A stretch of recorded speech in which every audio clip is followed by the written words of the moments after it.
தேவனால் சகலமும் கூடும். அவரால் கூடாது ஒன்றுமே இல்லை.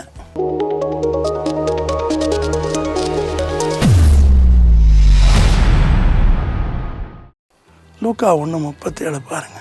அவரால் கூடாது ஒன்றுமே இல்லை. தேவனால் எல்லாம் கூடும். இறைமையா 32:27 நான் மாம்சமான யாவருக்கும் தேவன், என்னால் செய்யக்கூடாத அதிசயமான காரியம் உண்டோ? மோசேட்ட ஆண்டவர் கேட்கும்போது 8:11 என்னுடைய கை குறுகினதோ இந்த 22 லட்சம் மக்களை நான் போஷிக்க முடியாதா?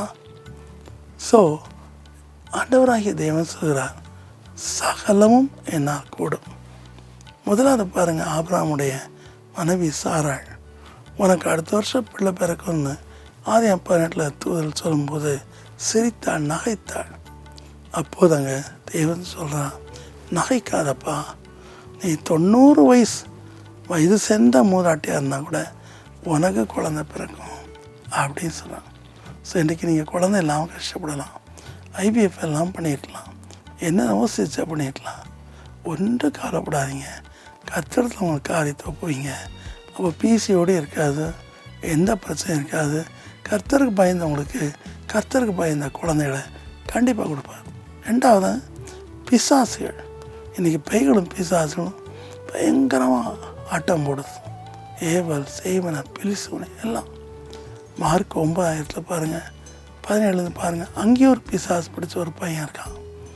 அந்த தகப்பன்ட்ட ஆண்டு சொல்வார், அப்பா நீ விசுவாசத்தா எல்லாம் கூடுன்னு சொல்ல. ஸோ பிசாசு நம்ம பயப்படக்கூடாது. பிசாசு ஒரு தோற்கடிக்கப்பட்ட தெய்வத்துவதன், அவனுக்கு நம்ம பயப்படக்கூடாது.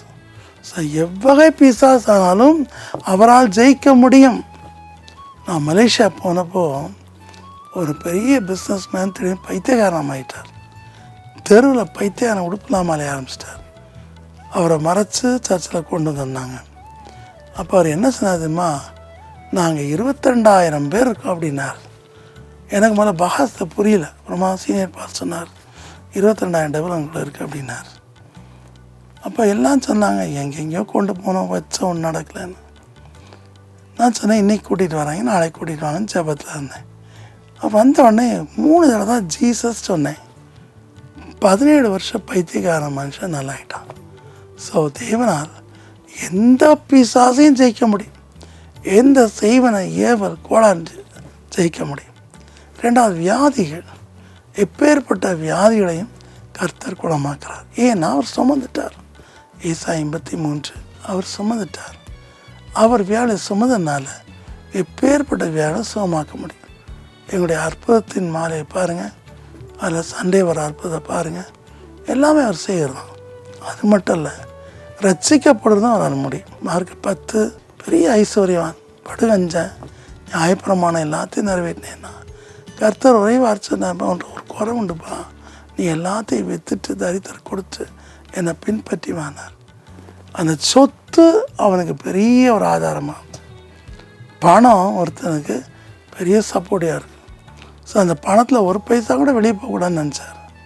ஆனால் கர்த்தர் எல்லாம் விற்றுரு, எனக்கு பின்னாடி வானார். அப்போ கர்த்தரால் எல்லாம் முடியும் எங்களை அவன் தெரிஞ்சிருந்தா அப்படி சொல்லிப்பானா. ஸோ பணக்காரர்கள் மனம் திரும்ப ரொம்ப கஷ்டம், ஏசவா சொல்கிறார். ஆனால் மனிதரால் கூட தேவனால் கூடும். அதே மாதிரி கிறிஸ்தவனை துன்பப்படுத்துகிறாங்க, மனம் திரும்புவாங்களா? சவுளுடைய காரியத்தை பாருங்கள். சீறி பாய்ந்த குழந்தைகளின் பெற்றோரை செயல் அடைச்சி சித்திரப்படுத்தி கொலை பண்ண ஒரு கொடூர அரக்கன். அவன் என்ன 10 பிரமாணத்தை கடைப்பிடிச்சா எனக்கு அப்படி பிரச்சனை கிடையாது, நான் பெரிய ஸ்காலராக இருக்கலாம். But you're a murderer. கிறிஸ்தவனை துன்பப்படுத்தி அவனை கொலை பண்ண முனைந்து நின்றவன். ஆனால் ஒரே ஒரு காட்சி, ஏசப்பா முள்ளில் உதைக்கிறவன் கடினமாம்னா, நீ நிந்திக்கிற, நீ உபத்திரப்படுத்துகிற இயேசு நானேனார். முடிஞ்சு போச்சு, மனம் திரும்பிட்டார். ஸோ உங்கள் வீட்லேயும் உங்கள் சமுதாயத்திலையும் இப்படிப்பட்டவனையும் ரட்சிக்க கர்த்தர் வல்லவராயிருக்கார். ரட்சிப்பின் தெய்வன், ரட்சிப்பு ஒழியாது. ஜெபம். அன்பின் கர்த்தாவே, உம்முடைய அருமையான மக்கள் மீது நீ இரக்கம் வையும், மனம் இறங்கும் கர்த்தாவே. எத்தனையோ வருஷம் தங்களை சார்ந்தவர்களுடைய ரட்சிப்புக்காக ஜெபித்து கொண்டிருக்கலாம். இன்றைக்கு நீர் அதற்கு வழியை வகுத்தார். ஜெயில் வார்டன் எப்படி ரசிக்கப்பட்டு குடும்பத்தோடு ரசிக்கப்பட்டு ஞானஸ்தானம் பெற்றானோ அதே போல் உங்களுடைய மக்கள் வெகு காலம் தங்கள் தகப்பன் தாய் சகோதரன் கணவர் பிள்ளைகள் மனந்திருந்தோன்னு ஜெபம் பண்ணியிருப்பாங்க. அவங்க ஜெபத்தை கேட்டார். உம்மால் கூடும். இந்த வாரமே அதை நடத்தித்தார். அதோடு வறுமை, ஏழ்மை, பசி, பட்னி 3 நாள் ஜனங்கள் பட்னியாக இருக்கும்போது நீர் 5 அப்பம் 2 மீனை கொண்டு 5000 பேருக்கு மேலான போஷித்தீர். உம்மால் கூடும். பிள்ளைகளை போஷிக்க உம்மால் கூடும். பிள்ளைகளுக்கு தேவையான வேலையை கொடுக்க உம்மால் கூடும். வியாதியற்ற ஒரு வாழ்க்கையை கொடுக்க உம்மால் கண்டிப்பாய் கூடும். செய்தலும் அப்பா. பிள்ளை பெறவில்லையே என்று ஆடுகிறான். ஆனால் நீரோ பிள்ளை பெற சாராய் கட்டளிட்டது போல உம்முடைய பிள்ளைகள் கட்டளையிடும். பெரிய சேனை நான் எப்படி ஜெயிப்பேன் என்று இசைக்க ராஜா தத்தளித்து கொண்டிருந்தான். கர்த்தருக்கு ஒரு சின்ன விஷயம். நைட்டு ஏஞ்சலை நீர் அனுப்பினீர்.